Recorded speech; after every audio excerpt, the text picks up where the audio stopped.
প্রবল বেগে ঘূর্ণিঝড় রেমাল লণ্ডভণ্ড করে দিচ্ছে দেশের দক্ষিণ উপকূল। ঘূর্ণিঝড়ের কেন্দ্রীয় ভাগ অতিক্রম করেছে মংলার খেপুপাড়া এলাকায়। বিদ্যুৎ বিচ্ছিন্ন হয়েছে উপকূলীয় বেশিরভাগ এলাকা। অনেক স্থানে বেড়িবাঁধ ভেঙে নিচু এলাকা পানিতে তলিয়ে গেছে। মাছের খামারও তলিয়ে গেছে জোয়ারের পানিতে। চট্টগ্রাম, পটুয়াখালী ও সাতক্ষীরায় 3 জনের মৃত্যুর খবর পাওয়া গেছে। ভোলার চরফ্যাশন, লালমোহন ও মংপুরা এলাকা বেশি ক্ষতিগ্রস্ত হয়েছে। ঝড়ের পানিতে প্লাবিত হয়েছে জেলার মেঘনা ও তেঁতুলিয়া নদীর মধ্যবর্তী সহ অন্তত অর্ধশতাধিক গ্রাম। পিরোজপুর জেলায় 339 কিলোমিটার বেড়িবাঁধের অর্ধেকের বেশি ক্ষতিগ্রস্ত হয়েছে। জলের পানি প্রবেশ করে নিম্নাঞ্চল 2 থেকে 2.5 ফুট পানির নিচে তলিয়ে গেছে। সুন্দরবনের করমজল বন্যপ্রাণীর প্রজনন কেন্দ্রে ঢুকে পড়েছে জোয়ারের পানি।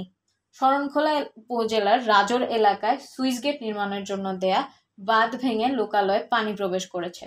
প্রায় 512টি ঘর প্লাবিত হয়েছে।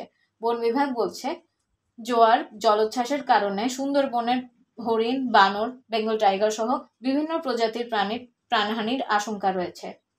বরগুনার আমতলীর পরশরিয়া গ্রামের বন্যা নিয়ন্ত্রণ বাঁধ প্রায় 600 মিটার ভেঙে পায়রা নদীতে বিলীন হয়েছে।